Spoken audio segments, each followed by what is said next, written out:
बिस्मिल्लाहिर्रहमानिर्रहीम। आज हम पढ़ेंगे सर्कुलर मोशन चैप्टर नंबर 5 में। मैंने आपको बताया था कि motion of the object always two types, one is linear motion, another is circular motion. Linear motion में क्या है कि हम बॉडी जो है वो move from one point two another, but in circular में यह है कि in the circle of radius उसका फिक्स होता है और वो सर्कल में मूव करती है।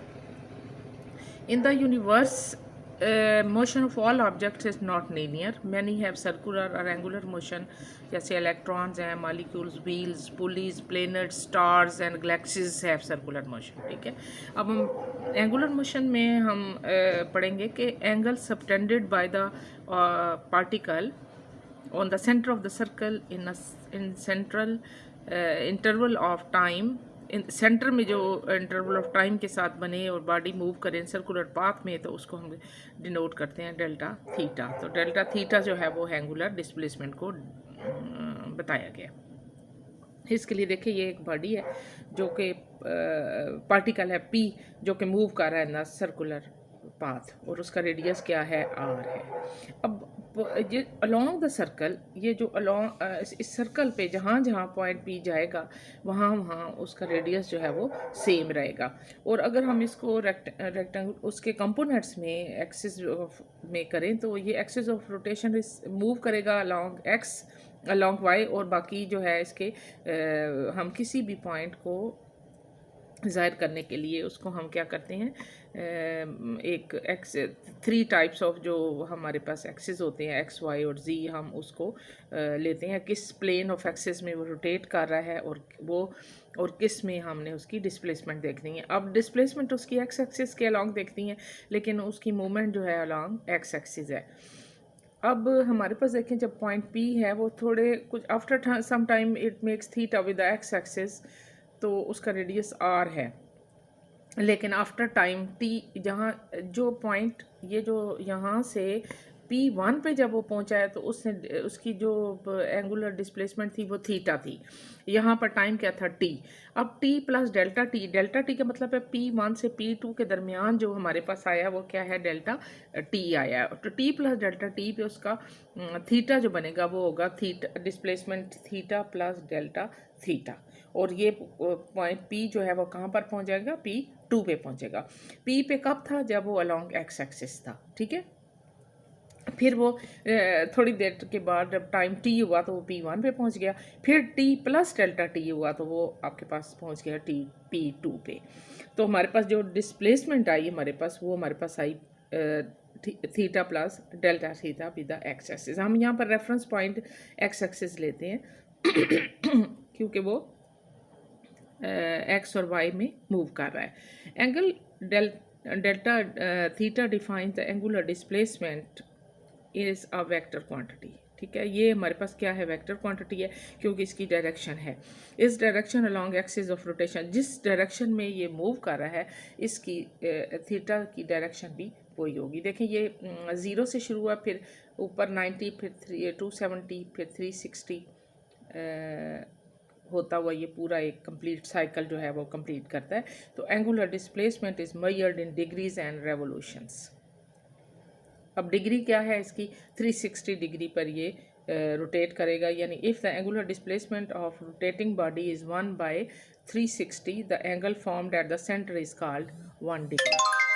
ठीक है, अब इसकी रेवोल्यूशन क्या होगी, 1 रेवोल्यूशन इसकी पूरा ये जो सर्कल है इसका, यहाँ से ये स्टार्ट करेगा, यहाँ तक ये पूरा चक्कर लगाते हुए जब यहाँ पहुँचेगा तो इसकी जो रेवोल्यूशन होगी वो क्या कहलाएगी, 1 revolution is equal to 3 degree senti.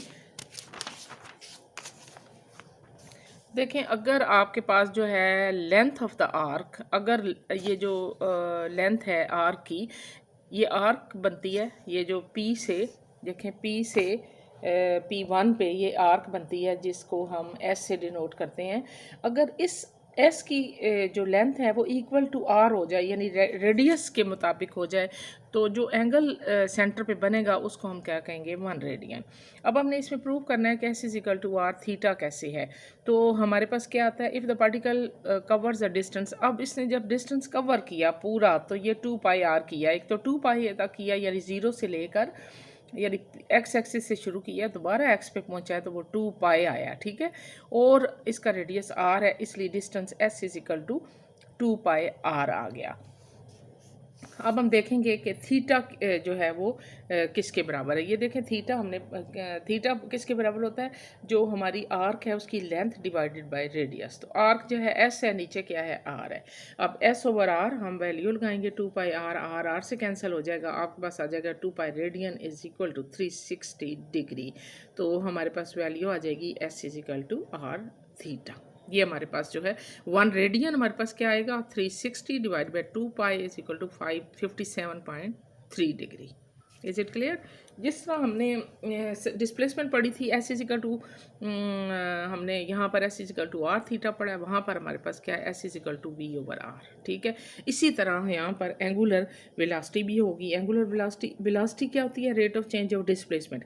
यहाँ पर एंगुलर वेलोसिटी क्या होगी, rate of change of angular displacement. तो हमारे पास एंगुलर डिस्प्लेसमेंट क्या आएगी, delta theta by delta T. तो हमारे पास जो है वो वेलोसिटी आ जाएगी। अब उसकी जो डायमेंशन है वो t minus 1 dimension of angular velocity की। अब एवरेज वेलोसिटी क्या होती है, total rate of change of angular displacement, यानी delta theta by delta T. और rate of change of angular velocity of the object at any instant interval of time जो है वो क्या आ जाएगी, ओमेगा एवरेज।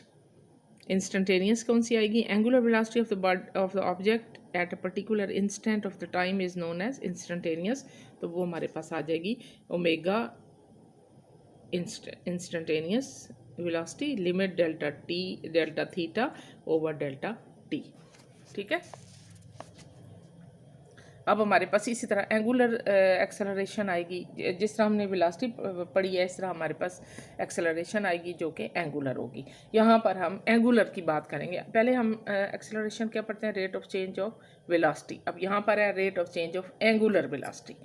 तो एंगुलर वेलोसिटी क्या है कि let us consider body which is moving with initial velocity omega i, और after time T its velocity become omega f. So we can write that average velocity acceleration, angular acceleration is equal to omega f minus omega I over t f minus t I। तो ये आ जाएगा delta omega over delta theta. अब instantaneous जो है वो क्या है, for particular instant वो हम लिखेंगे limit of the ratio delta R approaches to zero, so delta omega over delta T is equal to angular acceleration. Is it clear.